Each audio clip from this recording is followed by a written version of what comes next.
So I get more worried to pay the rent than it is to pay the mortgage. Yes, exactly. Because even with the mortgage, you can't go on ping pong, you know. So you can't say, I missed this month, because you have 3 months. Miss this month, and you can't juggle the money. And you make back the money upon it, and then you can't pay them. Tony, Tony, I see Tony can't manage it. She hates if we owe any kind of loan, and it's not. She said, Mom. I said, listen, man, me just juggle the money. But soon get it back. You know what I mean? Because remember, you know, it's a little loan to myself. It's a soft loan. I have to run go to the bank. It's a soft loan. So I can borrow from myself and then juggle it and then I slip it back to her. That's too risky for me. Right now she's up on edge because I borrow some money from our so-called mortgage money. And I juggle the money because he's a juggler. I can't give them the money right away. But, ladies and gentlemen, I want you to think about, we're in Old Harbor. We just came through Old Harbor Town, for those of you who didn't recognize it. It's busy though. Yeah, it's really busy. But that's what I like, you know, Jamaicans don't let anything stop them. They're going about their business like nothing not happening. Yeah, it's a very simple, easy country to live in. I personally believe that. Those of you overseas, you will find that it is cheaper to live here as well. You can certainly drive a car. The insurance is cheap. I mean, we bought a shorty insurance, a third party, for how much? $4,500 a month? I don't even think it was that much. That's Jamaican dollars. It was 3 something. This car that I'm driving, insurance is only $60,000 per year, which is about 500 US, I think. Okay. Something like that, right? So you'll find that you can drive a car here. You'll find that your property tax is also cheap if you own a property here, right? Property tax is like 200 US, 300 US, depending on the property, of course. Oh, because it's done by what, land size? It's done by the size and where the land is, the value of the land. In the location. Right. So, ladies and gentlemen, we're not like some countries where if you do a fabulous addition and you put on this whole heap of things, them charge you more taxes. No. Because our land, the tax is only on the land itself, not on the building that you put on it. Right, Tony? So you could have put up a fabulous house. Your land tax is the same. Okay. And the land tax is cheap, $200, $300. Not per year. Not $2,000, $3,000, $5,000 like what some of you are paying in other countries. So ours is relatively cheap then. Very cheap. I mean, you can sell saltfish and pay it. And we're cheap, right? So you'll find that your pension will go a far way here. You can live a lifestyle. You can actually afford to have a helper in your house if you want. You can afford a gardener. You know what I'm saying? It's true. I'm always surprised when our international clients come, they spend so much on lawn care. But I'm like, grass just grows naturally here. Why are you spending so much on lawn care? Yeah, that's it's because they used to it. They're used to it, I guess. Yeah. But it's easier. You'll find it's easier and it's cheaper to live here. And we also have organic food people. That's what it's called now. Yeah, organic food. And you know, I feel like the industry fooling us up with that, you know.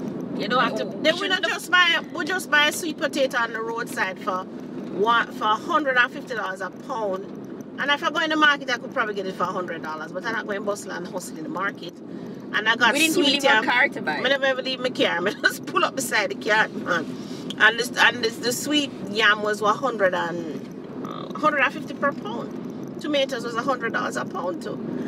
So that's like $1.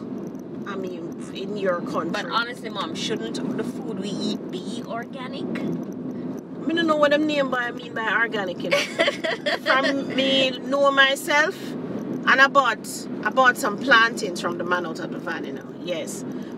From me know myself, I buy ground provision in a market with my mother, just so me know it. I don't know if them put nothing on it different, why them call it organic. I don't know. But me just know so I buy me yam, my banana, my plantain, my breadfruit. I know they have something called farmers market. That's like a trend now. That's a trend, yeah. Whatever. I mean, didn't we always have farmers market? Right. So, ladies and gentlemen, you want to buy a house in Jamaica. Those of you who live here, you have no excuse. not only do you want to buy a house in Jamaica, you should buy what you can afford. Yes, that is what we're saying. That's the overreaching thing of our argument. Once you buy what you can afford, you know, my Aunt Dolly, that was a lady who made it end up, when my father threw me the fair house, but end up eventually. You'll hear the story. She was a stickler for buying what you could afford. When we go to pick up our pension, I would come back, I would go to the supermarket and whatever. She said, Claudia, we have to buy what we can afford. When she come home, she cut up, we buy a whole lot of chicken not only, and she chop up the chicken and put in a season it, and put in a 4 different bag. For 4 different days? 4 different days. Because she now cooked the chicken at one time. I fling with some. and ladies and gentlemen, she lived in England. She lived in England for years, right? Retired back in Jamaica. Now she also teach me certain things, and you'll hear the story, but she was a stickler for saying, listen, just buy what you can afford. And she was the one who taught me that if you have $100 in your pocket and you want a slippers, you are to go to places that sell $100 slippers. True. Do not go into a store that the slippers is $500 and then you cost all the people them things expensive. Because she says if when you ask the price, your first thought, oh, it's too deary. Like some people call me. So how much is a house so and so? I said 200,000 US. Lordy dearie. You know what my Aunt Dolly said? My Aunt Dolly said, Claudia, if that is your first thought, say dear. It means you cannot afford it. True. And you're at the wrong place. True. She says, go to stores that sell $100 slippers. Of course, we used to go down a town with bend down plaza, we call it in Jamaica. You're not going on a store, you bend down and pick up what you want and try it on, and right there on the sidewalk. Bend down plaza it name. Jamaicans, you know what I'm talking about. She said, you go where your money carry you that way. You will never feel poor. It's true, because I stopped doing it now. When I go and get my cosmetics, because I try and just get everything one time, I usually go to the little Chinese stores that are in Crossroads, and you just pick up what you want. And I used to spend like $5,000, right, for all the basic stuff that I need. One time I couldn't get to Crossroads and I went in Ligony. That thing cost me $15,000 for the same set of products. Exactly. No. So this is what I'm saying. You cannot go into places that your money don't take you, because you will always feel poor. And it's the same thing with buying a piece of real estate or buying any item.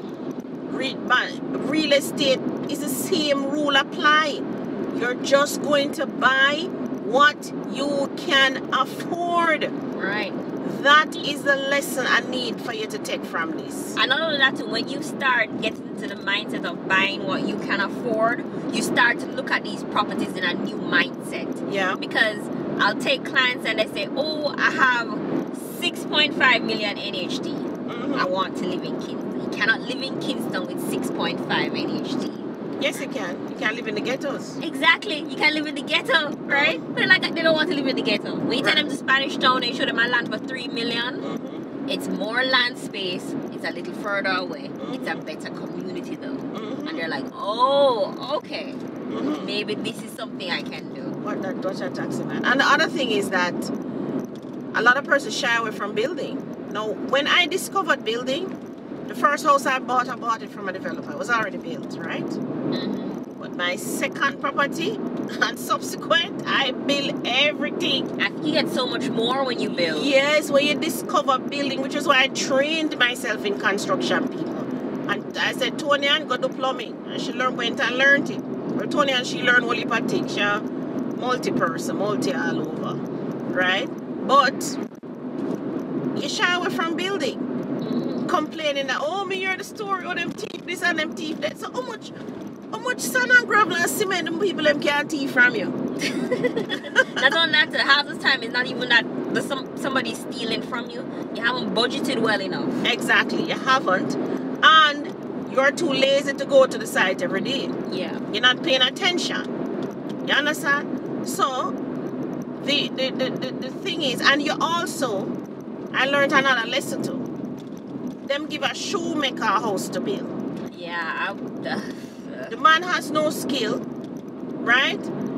You say your friend, your cousin, and your uncle or whatever. Yeah, man, I trust him. He's a family member. I might handle things for me. Oh my God, I hate it. Or what I don't like is when tradesmen come to you and you're saying, what is your skill set? What you can do? Oh, we can do everything. Nobody can do everything. Them can do but the electrical. Them can't do electrical. Oh yeah, they can't do electrical. But them can do everything but electrical. Like, you know, say, not a good tradesman at all, because he has owned this craft. Yeah. You know? He's busy doing this, doing that, and he really has not honed this craft.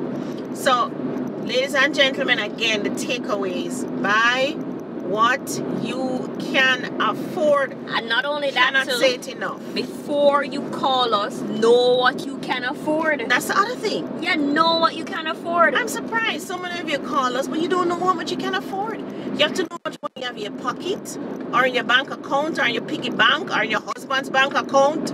Wherever this money is coming from, you need to know that. You also need to know how much loan you can get, right? So we need you to, when you call us, ask us to connect you with the mortgage officers, or you go to NHT and get that eligibility letter that tells you how much you can afford. And you must be open-minded in where this money is going to take you.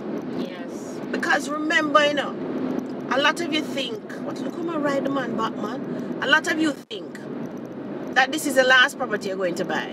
Why? And you haven't bought the first one yet. Yeah, why people think so this is the last property they're going to buy, and them can't sell it and go buy something else if them not like it.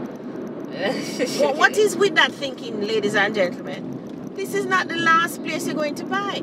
As a matter of fact, I can tell you that if you buy your first property like me when I bought in your early 20s, you're going to buy 2, 3, 4, 5, 6, 7, 8, 10 place. Wow, as long as you before you reach age 60. But you have to buy early.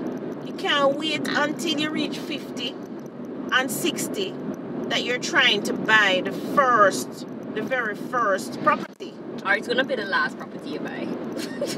No, you mean it's gonna be no property that you buy. I love that too. Right? It's gonna be no property that you buy. So I'm talking to the young people now, right? So those of you in your first job, after 1 year, you know you qualify for your National Housing Trust. Buying real estate should be the focus, not a car. Yeah, buying a real estate should be a focus. What should also be a focus is just starting, you know, getting this thing under your belt. Because let's face it, if you buy your first piece of real estate in your 20s, you're ahead of the game. True. Right? You can't finish with all the promotions that you're going to get and all these things. You finish pay for it in 12 years like what I did. And you can't just sit down and not do nothing. You don't have to do like me and go buy again and buy again and buy again and stress out yourself. No. It's true. You can't just sit down and relax and say, boy, that's it, though. You know, we're done with that. Especially if you liked where you bought. Yeah, you're just done with get that. some good neighbors. You don't even need good neighbor. Keep up your house and whatever. You're good. You're good. You don't have to do nothing else. You can be workless for the rest of the time. Because trust me, there's going to be no mortgage payments. All you pay is the light and water, and your salaries increase. Now is the time you can go spend and buy that fancy car. Yeah, now is the time you can do that, right? So, gentlemen, you are culprits for this. One buy car first. Don't do it. Don't do it. But you know, the men always say you can't get a good woman without a fancy car. Well, me hear your auntie say them not even have a good pot for piss, you know. You men, do not do it. I want you to get the house first. A little one. It doesn't even have to be a full house. It can be a 1-bedroom apartment. It can be a studio. It can be a quad. It doesn't have to be a big 2- and 3-bedroom house. Because you're not about to fill it up yet. True. Right? Just buy somewhere so that you have somewhere to take your girlfriend, eventually your wife. You know, instead of you a bounce road and like motel and tell us so. No. Ladies and gentlemen, especially you men, you got to buy a place, right? You have to buy. Young men, I want you to focus on that. Those of you who are self-employed, you're electricians, you're plumbers, masons, and all these things. Sign up with the tax office, and Tony will put the link below for Jamaica tax. Go on there, enter the portal, sign up. Because NHT might not be giving you a lot of money, but it does give you a start. Exactly. The lowest interest rate ever. Plus, you are the ones who will tell them how much you earn, right? NHT is not digging you down to say, oh, you earn 200,000, where's the money? Exactly. The banks are going to dig you down. Besides, I know you're not disciplined, so you're not even lodging the money. Miss Davis pay you 200,000 today to do some painting. And by tomorrow, you don't even have 2 cents. I'm always surprised at where the money goes. Yeah, it's so within 24 hours. You don't even put the money in the bank. So the bank cannot even say, okay, yes, Johnny, you earned $200,000. They can't, right? So really and truly self-employed, you men who are self-employed, it's only NHG will give you a loan for the 6.5 million. So go and sign up. So that 1 year from now, you will qualify. And you can't say 60 years from now, the government never help you. True. Because the NHT is the government. And them doing this to help you. Right? But you have to recognize the opportunity that is in front of you. And you have to want to do it. And that's why the NHT was created, to give Jamaicans an opportunity at home ownership. Right. Right. Honorable Michael Manley did that for us. He was the one who also gave us free education, right? So, and the Right Honorable Edward Siaga, he was the one who created the Heart Institution so that you could go learn your trade, which is where I went to do construction, and that's where Tony and went to the plumbing. So, you have no excuse. The same monies that you're earning every week doing your hustling or doing your regular day job or whatever can buy you a property. You just need to focus on buying what you can afford. Yes. We spent 40 minutes telling you this, all the way from Mineral Heights to where are we? We're on Old Harbor Road. But we're in Spanish Town, We're in Spanish Town, right. So, ladies and gentlemen, we want to thank you, and remember the takeaway is buy what you can afford. It doesn't matter. It's a wig you're buying here, you're buying shoes, you're buying a house, right? Just buy what you can afford. That is key. So when you call us, have an open mind, we show you what's available, and you go with the best match for your pocket at the time. And even location, you're not gonna get. Sometimes you might get a location, and let's face it, you might work in Crossroads and we'll find you something in Crossroads for 6 million. Right. You know? Because sometimes apartments come up in that area for those prices. For those prices.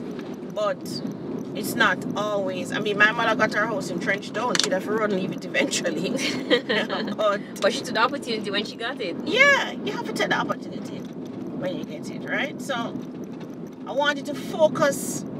I can't tell you how much it's important for you to focus on the home ownership. That's what you need to focus on. Remember, in the past, it was only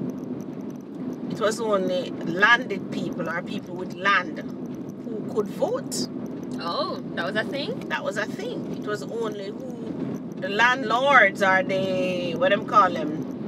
Landholders. The landholders. Right? So imagine if now in Jamaica, the government said, come next election, only people that have their name on a property title can vote. Yeah, how many persons? Most Jamaicans wouldn't have a say. No, they wouldn't. And this thing about rundown passport or birth certificate, when next some of them love rundown visa with name and even credit card of your name. Notice a debit card don't have your name. I would do a whole series on that too. You really need to have your name on a title.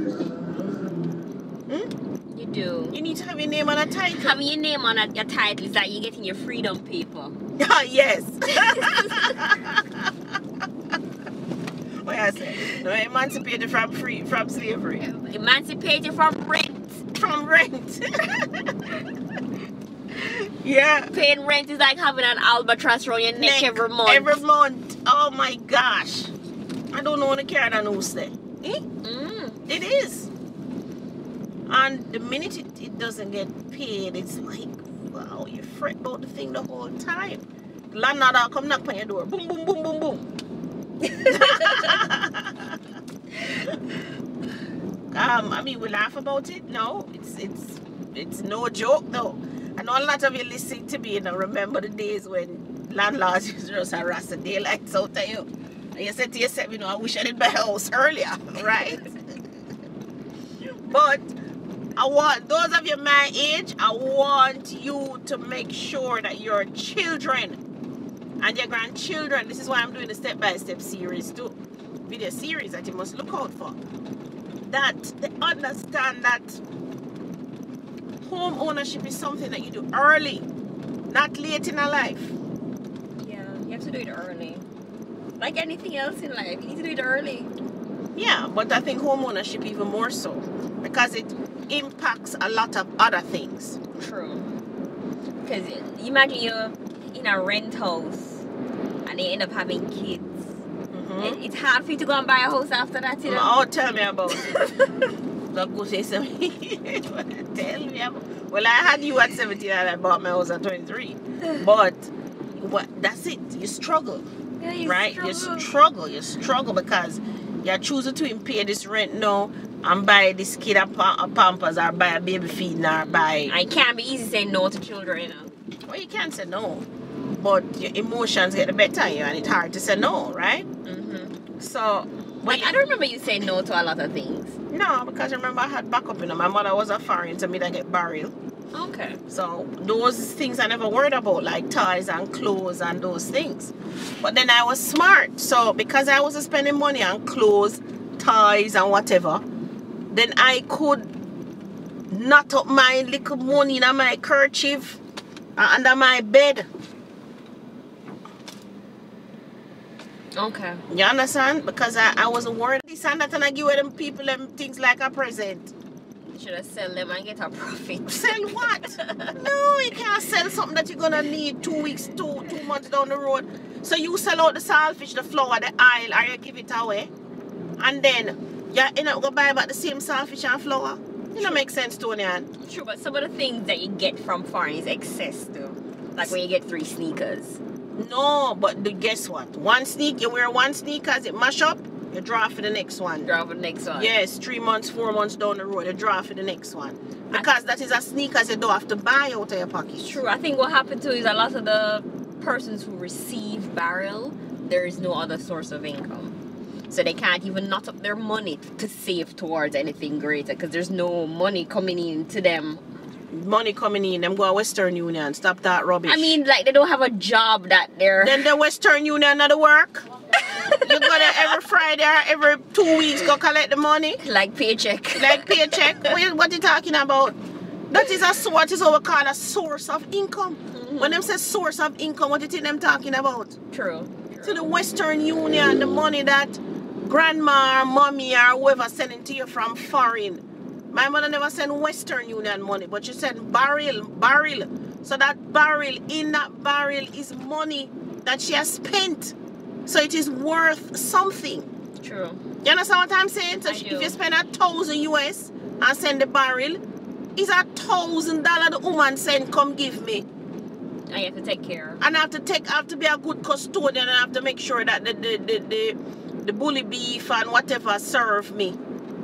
I remember she used to send me these tin, the biscuit. What did it name? It was a kind of shortbread biscuit coming out a round tin. The Christmas biscuit? Yeah, the Christmas biscuit we used to call it. But we didn't love the biscuit that we couldn't name it off one time. I know it was supposed to last the entire year until next Christmas. Until next Christmas. Yeah. So you used to have 2 a month or something like that. Exactly. So you people don't have to understand the barrel that come is a source of income. Right? So what you're not doing, realizing, is a substitution. So instead of the money, you get the barrel. So that means you don't have to spend money on the rice and the flour and whatever. So that means that when you earn that money, then you have to do something good with it and convert it So that if the people them have to end up come back at Jamaica, at least them see where the barrel money go. True. But to do on busy and flush it out and foolishness. Come on. People, it's important that you put your name on a title this year. If I get that now, we talk all the way from minerals, so we're tired now. But when you call, have an open mind, you're going to buy what you can afford. That's really what we started talking about. Went into other things, but it's all a part of getting you to understand that at every stage of the game, you just have to buy what with the money that you have in your pocket. That's it. And you must know how much is in your pocket. Know it. Well, ladies and gentlemen, I am heading into Kingston, still in Spanish Town. I'm on the bypass for Spanish Town. Those of you who know Jamaica, this road was built a couple of years ago, but it's slated for development, so it's going to be widened actually into double lanes. So, thank you so much. Look out for our video series. We're going to talk about lots of things in the video series, and we hope to teach you a lot of things, right? And we want you to open the videos, share the videos, and get the information quick. Learn the information fast, right? So that you can move your life forward. Ladies and gentlemen, thank you so much. I'm Claudia. And I'm Tony. Have a beautiful, beautiful day. Bye, everyone. Bye.